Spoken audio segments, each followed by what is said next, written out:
You got your horn section, you got your backup vocals, got your powerful singer, got your monster horns, got your rhythm section, got your big band with a big sound out of Milwaukee, Wisconsin. Ladies and gentlemen, I give you the soulful, explosive splendor of Suncoast Live. Have a question or comment?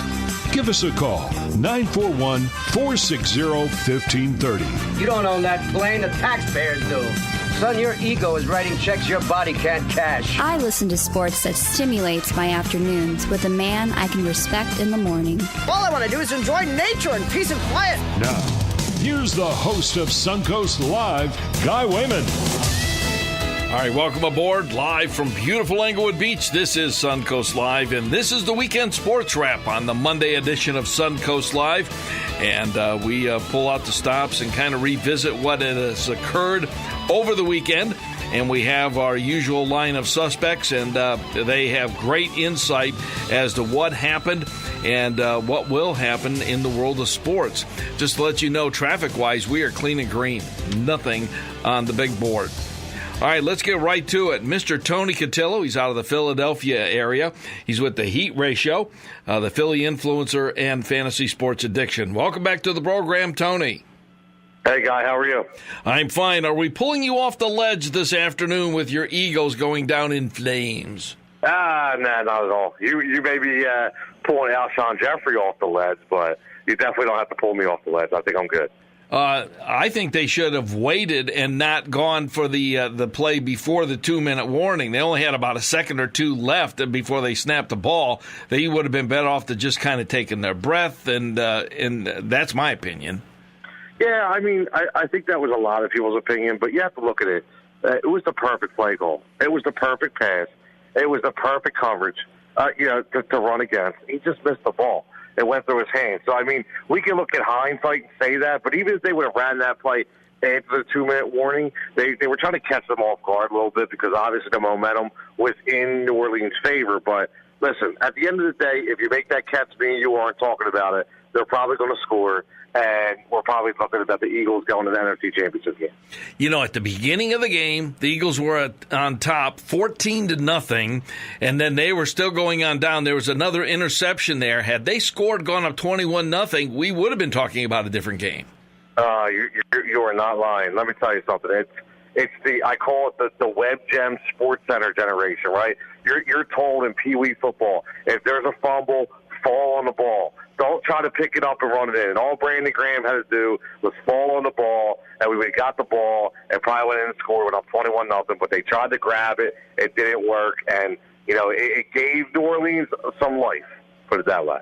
Yeah, they really did. What's going on with now Nick Foles? What's going to happen?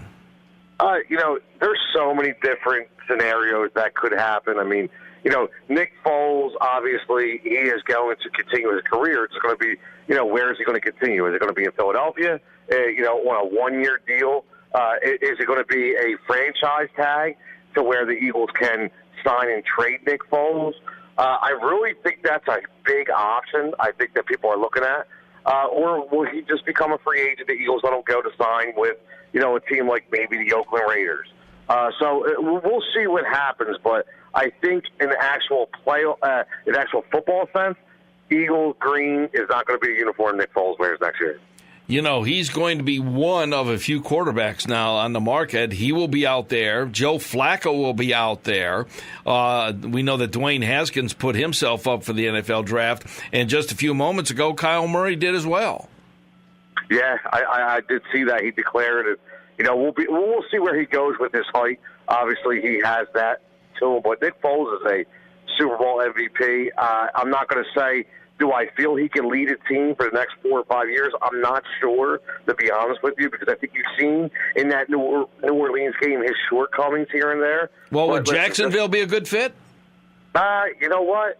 Tom Coughlin out there, it could be nice weather. I still think Oakland's his best fit. I really do. Okay. So, but we'll have to see if he gets along with Gruden, huh? Yeah, well, Gruden likes veterans, a la Brad Johnson, Rich Gannon. He likes to bring in those proven guys, which is why I think he's going to go with a veteran. And I think he always glaringly talked about Foles and what he could do. So I think that is a fit that could happen. And if you had to put money on it right now, I say he's the Oakland Raider next year. We're talking with Tony Cutillo, and he's out of Philadelphia. He's a regular contributor each and every Monday at this same time, and he's with the Heat Ratio, the Fantasy Sports Addiction, and also the Philly Influencer. I'll tell you, another good game was the L.A. Rams game and the Dallas Cowboys. And out of the blue, we see a guy by the name of C.J. Anderson, and all of a sudden he starts running, and people go, "Who is this guy?" And I'm just talking about the normal watcher, the viewer on television. And all of a sudden, he started running like crazy. It was great to watch. Listen, I love these kind of stories. I do. I mean, obviously everybody knows he was a Denver Bronco, and then he started this year in Carolina. And next thing you know, here he gets signed off when Todd Gurley started to, get nicked up towards the end of the year. They bring him in. And I'll tell you what, he has really revitalized that running game out there, especially when Todd Gurley couldn't go. So now you're in the playoffs, and you're in the championship game right now. You have a guy, this guy is like, remember Maurice Jones-Drew in Jacksonville? I mean, this guy's built like Maurice Jones-Drew. He's like a human bowling ball, if you've seen him. And he has elusiveness, which is something that a lot of bigger guys and the bigger backs don't, like a Mike Tolbert. But this is a great weapon because for Jared Goff, who was getting hit a lot, that offensive line was kind of breaking down a little bit. And, they lost Cooper Kupp, which was a huge deal for them. So to get that running game going more, especially with Gurley nicked up, C.J. Anderson has been unbelievable. He really has. I'm watching that game, and Sean McVay is the guy that if you have a cup of coffee with him, you're going to be on the coaching list to coach someplace. Yeah. Because people want to just rub shoulders with this guy. He was using the passing game a lot with Jared Goff. They say he was the new young coach to get close to. What I found so fascinating about that game on Saturday evening was that they did a retro thing, meaning that they went back to very strong defense. They went back to a good running game. Reminded me of the Pittsburgh Steelers when they had Rocky Blyer in the background. They actually had two running backs in the back with a Bradshaw there. And I think, it was just good, solid football. Yeah, there is a lot of unsung heroes. I mean, everybody looks at Aaron Donald, and obviously they go out and get a cue to leave, and they get Marcus Peters. But a guy like Corey Littleton in the middle of the linebacker who's just been an unsung hero for that team on defense. A guy like Robert Woods on offense who, he's a guy who was a cast-off at Buffalo who's a good young receiver, but with all the issues in Buffalo, nobody really knew how much talent this guy had. Mm-hmm. And everybody was worried about Brandon Cooks, right? Well, guess what? At the end of the day, here comes Robert Woods. He has been probably the number one receiver on that team. So, yeah, you're right. Listen, in the playoffs, it's a different atmosphere. Yep. They always say, just get me to the dance, right? And I thought that, it may have been Doug Peterson said, get me to the dance and see how far we can get to get onto the stage. So I thought that was great. And I think you play a different style of football.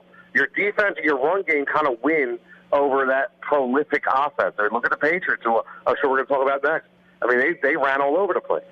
Well, in January, especially if you're playing outdoor teams, now the Rams, they're going to be playing now indoors when they play in the Dome next week with New Orleans. But an outdoor team, which is Kansas City, number one, it's going to be a loud stadium. Number two, it's going to be a very cold stadium. Now, New England has cold too, but they're not in Gillette now. They're in Arrowhead. And they're going to just try to control the game. And, this is... Who's going to try... Who, the Chiefs or the Patriots? No, the Patriots. And I remember me and you talking about this months ago. And I remember, with a guy named Corey Dillon, who, that year in 2004 when they won the Super Bowl, what they actually did on that team was they ran the ball heavy with Corey Dillon. And they set the pass up instead of the pass and set up the run. And this year, they're doing the same thing with Sony Michel. Okay, they have Sony Michel who can run all over the place. They have Rex Burkhead who can run all over the place. And then they have this guy named James White that everybody wants to find the next James White. And I said the Patriots always find these guys that nobody's heard of to be electric players that contribute to a team. So he's another guy. So they go in there, they figure if we could slow the ball down, we can run the ball 7-8 minute drives, we can keep Mahomes off the field. So we'll see how Andy Reid counters that against Belichick. Well, you're right, because Belichick, he knows what it's about. He knows that it's about defense, but he also knows it's running. And they came out with the Patriots, and they started running the ball as well. Now, granted, Tom Brady, he had a share of throws. Yeah. He did a lot of dink and dunks in the background, in the backfield. But at the same time, Belichick knows it's defense and running the ball that gets you there in January. Absolutely. I mean, you talk about the dink and dunks. James White had 15 catches for 97 yards. That's a real dink and dunk offense. Brady was 34 or 44. I mean, he only missed on 10 passes. I mean, this guy, to think that the Patriots are going to come to this game and be slow starters and not be hungry and be the Patriots at all, you've been mistaken. I mean, they know how to win in January, and they showed it again this week. Okay, now the other game and that was the Chargers game. We've got to talk about Indianapolis because I'm watching that game against Kansas City, and it's like I couldn't believe my eyes with the snowball. Well, not only the snowball, but I'm trying to think of the quarterback's name with Indianapolis. Andrew Luck. Yeah, Andrew Luck. It's like he looked like a deer in the headlights most of the time. You put him on a grand stage, you put him in an atmosphere in Kansas City, and basically in those kind of conditions, it was really loud.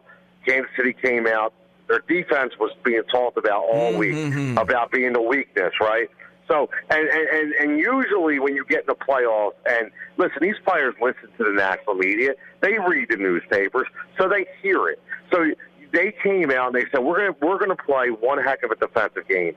And that's what they did. And they made the Colts one-dimensional. Marlon Mack, who was 148 yards against the Texans, ran for 46 this week. So they stopped the running game, which made them one-dimensional, and they just put pressure on Andrew Luck. So he really had nowhere else to go. Yeah, absolutely. This is Suncoast Live on a Monday. It's the Weekend Sports Wrap. We're talking with Tony Cutillo. The defense, and you so aptly said this, with Kansas City, the defense was maligned all year as the weakest part. And, Mahomes being very strong on offense. Well, Andy Reid in that bye week, he really stepped it up. Yeah, he did. And it's expected. It was expected. I mean, listen, we just talked about it earlier. It's run game, it's defense. And with that kind of offense, if they could just get a defense on the team to hold a team under, 21 points, they're going to win 90% of their games. So that's not a big feat in today's NFL. So, he probably had a pep talk. Listen, they did what they could do. There's a couple guys in that defense, especially like D Ford. D Ford was huge on that, in the linebacker position as a rusher, kind of like a Terrell Suggs. He was in the background, in the backfield almost all day. So he definitely turned it up a notch come playoff time. Okay, we're not going to be able to talk to you before this Sunday, and so there's going to be two games, number 1 and number 2 on each conference going at it. And so number 1 and number 2 in the NFC will be the New Orleans Saints and the Los Angeles Rams. They will be playing in the Superdome in New Orleans. Who do you like in that game? Well, since that, we touched on it in the beginning, but we really didn't touch on the Eagles game, which is obviously, but if you were to tell me that the Eagles defense would have held Drew Brees and the Saints to 20 points, I would have thought they would have won every time. So there was a lot of interesting plays and game calls and decisions, but that, as it may, I still think that the NFL all wants, as well as myself, love to see the Saints against the Chiefs. I think the Saints versus the Chiefs is the matchup that everybody wants. The two high, prolific offenses, one-on-one, Andy Reid, Sean Payton. And if that's the case, I'm pulling for Big Red to get his first ring. You don't think that they want to see Jared Goff, a young pup, and Mahomes? I don't. I really don't. I think they want you. To me, obviously LA has a big audience, but if you're going to pair up basically Drew Brees against Patrick Mahomes, the young guy, against the elder statesman, against Andy Reid, who has never won a ring, against Sean Payton, who's won one, against two offenses that can score 500 yards at any given time, that's the game I'd want to see. Okay, so you do not think then that the Rams will be able to bring their defensive power and with Anderson and Gurley into the Superdome, you don't think they can pull it off? No, No, I'll tell you what. That Superdome, watching that game, hearing that referee, I've heard that's been the third hardest place to play in the NFL. And hearing the players afterwards, and with some of their interviews, understanding how phenomenal that loud noise was, that the decibel range had to be unbelievable. So I don't think Jared Goff's ready to handle that kind of atmosphere. So if it were me, I'm going all in, and I'm going to say that the Saints are going to pull that out. All right. So now let's look at the other one. We've got the New England Patriots. They are traveling to the middle of the country in Kansas City. It's going to be in Arrowhead Stadium, notably one of the loudest ones outdoors, not indoors, but outdoors, playing the young stud Mahomes. What happens there? Well, obviously, Belichick's name of the game is always take away the best player on each team. Well, unfortunately, the best player on this team is Patrick Mahomes. Yep. So it's really hard to take away the quarterback. So obviously, the Patriots lost a big weapon in Matt Patricia this year.